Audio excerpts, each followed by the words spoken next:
काली बहू। शकुंतला बहुत ही धार्मिक महिला है। हर समय पूजा पाठ में लगी रहती है। वो कोई भी काम बिना शुभ मुहूर्त के नहीं करती है। शकुंतला अपने बेटे राज की शादी करवाना चाहती है, इसलिए वो पंडित जी के पास राज की कुंडली लेकर जाती है। प्रणाम पंडित जी, मेरा बेटा राज बहुत संस्कारी है। पूजा पाठ और धर्म कर्म के कार्यों को बहुत निष्ठा से पूर्ण करता है। मैं अपने बेटे की शादी कराना चाहती हूँ, इसलिए उसकी कुंडली ले आई हूँ। शकुंतला पंडित जी को कुंडली देते हुए कहती है और पंडित जी कुंडली को ध्यान से देखकर कहते हैं, बेटे, तेरे बेटे का उज्जवल भविष्य है। इसका गृहस्थ जीवन भी अच्छा रहेगा, परंतु क्या पंडित जी? परंतु एक बात का विशेष ध्यान रखना होगा। तुम्हें अपने बेटे की शादी उसी लड़की से करानी होगी जिसके गाल पर तिल हो। वो लड़की तुम्हारे घर, तुम्हारे बेटे और तुम्हारे भविष्य के लिए सुख, शांति और समृद्धि लाएगी। तुम्हारा भाग्य केवल उस लड़की के आने से ही जागेगा। जी पंडित जी, मैं ऐसी ही बहू लाऊंगी जिसके गाल पर तिल हो। धन्यवाद पंडित जी, धन्यवाद। पंडित जी का धन्यवाद करके शकुंतला वहां से चली जाती है। अब वो दिन रात तिल वाली बहू के बारे में सोचती रहती है। शकुंतला अपने बेटे का जहां भी रिश्ता लगाती तो उसकी एक ही शर्त होती कि तिल वाली बहू चाहिए, लेकिन उसे तिल वाली बहू कहीं मिलती ही नहीं। एक दिन अपनी माँ को इस तरह से परेशान देखकर राज कहता है, माँ, आप मेरे लिए तिल वाली लड़की क्यों देख रही हैं? अरे क्योंकि पंडित जी ने बोला है, वो तुम्हारे और इस घर के लिए भाग्यशाली साबित होगी। माँ, मैं एक लड़की से प्यार करता हूँ। आप मेरी शादी उस लड़की से करा दो ना।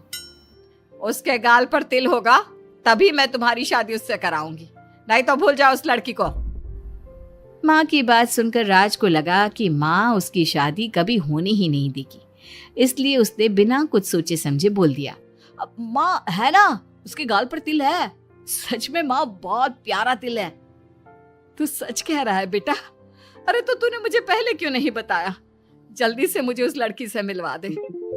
ठीक है माँ, मैं बात करता हूँ उससे।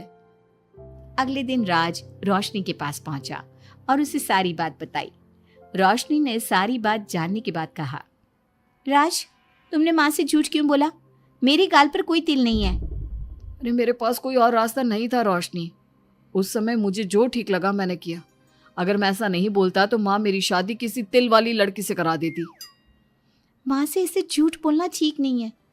माँ को कोई तिल वाली लड़की मिलती ही नहीं, तो माँ अपने आप तुम्हारी शादी मुझसे कराने के लिए तैयार हो जाती। अरे तुम्हें पता नहीं, पंडित जी के मुख से निकली बात मेरी माँ के लिए पत्थर की लकीर है। वो आकाश पाताल एक कर देंगी, लेकिन तिल वाली लड़की ढूंढ कर ही रहेंगी। जो भी हो राज, लेकिन माँ को जब कभी सच्चाई का पता चलेगा तो उन्हें बहुत दुख होगा। और मेरे गाल पर तो तिल है ही नहीं, अब मैं माँ से कैसे मिलूंगी? तुम अपने गाल पर काजल से एक तिल बना लो ना, बाकी मैं संभाल लूंगा। अगले दिन रोशनी ने ऐसा ही किया। उसने काजल से गाल पर एक तिल बना लिया। इसके बाद राज ने रोशनी को अपनी माँ से मिलवाया, और जब शकुंतला ने रोशनी को ध्यान से देखा तो उसके गाल का तिल देखकर बहुत खुश हो गई और दोनों का रिश्ता पक्का कर दिया।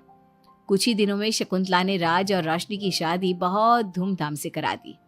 बहू, राज, जल्दी बाहर आओ, एक खुशखबरी है। रोशनी और राज बाहर आते हैं।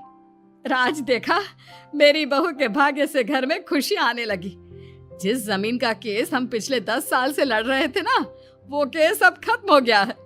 अभी अभी वकील साहब का फोन आया है, वो केस हम जीत गए हैं। माँ, ये तो बहुत अच्छी खबर है। ये सब आपकी मेहनत का फल है। आपने इस कोर्ट केस के चक्कर में बहुत मेहनत की है। अरे नहीं बेटा, ये तो मेरी तिल वाली बहू के भाग्य से हो रहा है। पंडित जी ने बिल्कुल सही कहा था। शकुंतला रोशनी को बहुत प्यार करती है, लेकिन रोशनी के मन में दुख होता है। वो सोचती है, माँ मेरे झूठ को सच समझ रही है। अगर माँ को ये पता चल गया कि ये तिल नहीं काजल है तो उन्हें कितना दुख होगा। मैं आज ही राज से बात करूंगी कि वो माँ को सारी सच्चाई बता दे। शाम को राज घर आता है तो रोशनी राज से कहती है, राज, हमें माँ को सारी सच्चाई बता देनी चाहिए। घर में कुछ भी अच्छा होता है तो माँ को लगता है कि सब मेरे गाल के तिल की वजह से हो रहा है। तुम्हारे गाल की तिल की वजह से कुछ नहीं हो रहा। लेकिन हाँ, तुम्हारी वजह से हो रहा है। तुम इस घर में लक्ष्मी का रूप लेकर आई हो। सब बात ठीक है राज, लेकिन मैं माँ से और झूठ नहीं बोल सकती। मैं कल ही उन्हें सब कुछ सच सच बता दूंगी। नहीं रोशनी, अभी हम कुछ नहीं बता सकते।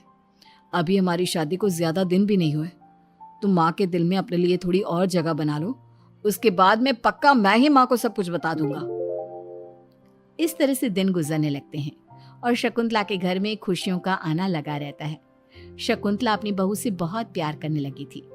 एक दिन शकुंतला रोशनी के कमरे में गई। बहू, ओ बहू, कहाँ है तू? माँ, मैं बाथरूम में हूँ, नहा रही हूँ। अरे देख तो मैं तेरे लिए क्या लाई हूँ, जल्दी बाहर आ। अब मैं क्या करूँ? मेरे पास तो काजल भी नहीं है, अब चेहरे पर क्या लगाऊं? राज, तुमने अच्छा फंसाया मुझे। माँ, आप अपने कमरे में जाइए, मुझे नहाने में थोड़ा टाइम लगेगा। मैं खुद आपके कमरे में आ जाऊंगी। नहीं बहू, तू जल्दी से निकल कर आ, मैं यहीं बैठी हूँ तेरे कमरे में। जब रोशनी को इस बात का एहसास हो गया कि उसकी सास कमरे से नहीं जाएगी, तो उसने अपने गीले बाल एक तरफ कर लिए और बालों से अपना आधा चेहरा छुपाकर बाहर आई। बहू, नहा ली तुम? देखो, मैं तुम्हारे लिए नई साड़ी और गहने लाई हूँ। आज शाम को बहुत मेहमान आ रहे हैं, मैं तुम्हें सबसे मिलवाऊंगी। मेहमान किस लिए आ रहे हैं माँ? अरे तुम्हें राज ने बताया नहीं बहू? हमारी कंपनी इस साल नंबर 1 की पोजीशन पर पहुंच गई है और ये सब तेरी वजह से हुआ है। चलो मैं चलती हूँ, मुझे शाम की बहुत सारी तैयारी भी तो करनी है। जब शकुंतला रोशनी के कमरे से चली गई, तब उसकी जान में जान आई। शाम को पार्टी में बहुत बड़े बड़े लोग आए थे। शकुंतला ने अपनी बहू को सबसे मिलवाया और उसकी खूब तारीफ की। पार्टी में सब लोग शकुंतला के सक्सेस का राज पूछ रहे थे, तो शकुंतला अपनी बहू और उसके दिल की तारीफ कर रही थी। एक दिन शकुंतला अपने बहू बेटे के साथ घूमने गई। आज हम घूमने आए हैं तो देखो, मौसम भी कितना प्यारा हो गया है, लगता है बारिश आने वाली है। शकुंतला के इतना कहते ही जोरों की बारिश शुरू हो गई। रोशनी और राज कुछ सोच पाते इससे पहले ही रोशनी के गाल पर काजल का तिल बह गया और शकुंतला ने ये सब देख लिया। अब शकुंतला के गुस्से की कोई हद ना रही। तूने मुझसे झूठ बोला? तेरी इतनी हिम्मत? कल वही, मैंने तुझे इतना प्यार किया, तुझे अपने बेटे से ज्यादा ममता दी, और तूने मेरे साथ विश्वासघात किया। मैं तुझे कभी माफ नहीं करूंगी। माँ, इसमें रोशनी की कोई गलती नहीं है। मैंने ही कहा था इसे ऐसा करने के लिए। रोशनी ने कई बार आपको सच्चाई बताने की कोशिश की, लेकिन मैंने हर बार उसे रोक दिया। क्या तूने कहा था? क्यों किया तूने ऐसा? कितना बुरा दिन था वो जब मैंने तुम दोनों की शादी करवाई, और तुझे शर्म नहीं आई अपनी माँ को धोखा देते हुए? तो माँ, मैं और क्या करता? अब तो पीछे ही पड़ गई थी तिल वाली बहू के। आपको कोई लड़की भी तो नहीं मिल रही थी, और मैं रोशनी को बहुत प्यार करता हूँ, उसके बिना नहीं रह सकता। हाँ, तो अब इसी के पास रहे। मैं तुम दोनों की शक्ल नहीं देखना चाहती। ले जा इस झूठी और मनहूस लड़की को मेरे सामने से। माँ, कल तक तो रोशनी बहुत भाग्यवान थी, आज ये मनहूस हो गई। अपनी सोच बदलो माँ, चेहरे के ऊपर तिल होने से कुछ नहीं होता। आपने देखा नहीं, रोशनी के घर आते ही हमारे सारे काम पूरे हो गए। आज हमारी कंपनी नंबर 1 है। अब कब अंधविश्वास करना छोड़ोगी? बेटे की इतना समझाने पर माँ को समझ में आ जाता है कि वो गलती कर रही है। शकुंतला अपने बहू बेटे को लेकर घर आ जाती है। अगले दिन शकुंतला रोशनी के गाल पर काजल से एक तिल बना देती है। राज और रोशनी शकुंतला को बहुत हैरानी से देखते हैं। तब वो कहती है, ऐसे क्या देख रहे हो तुम दोनों? ये तिल नहीं, काला टीका है, ताकि मेरी बहू को किसी की नजर ना लगे। शकुंतला की बात सुनकर सब हंसने लगते हैं।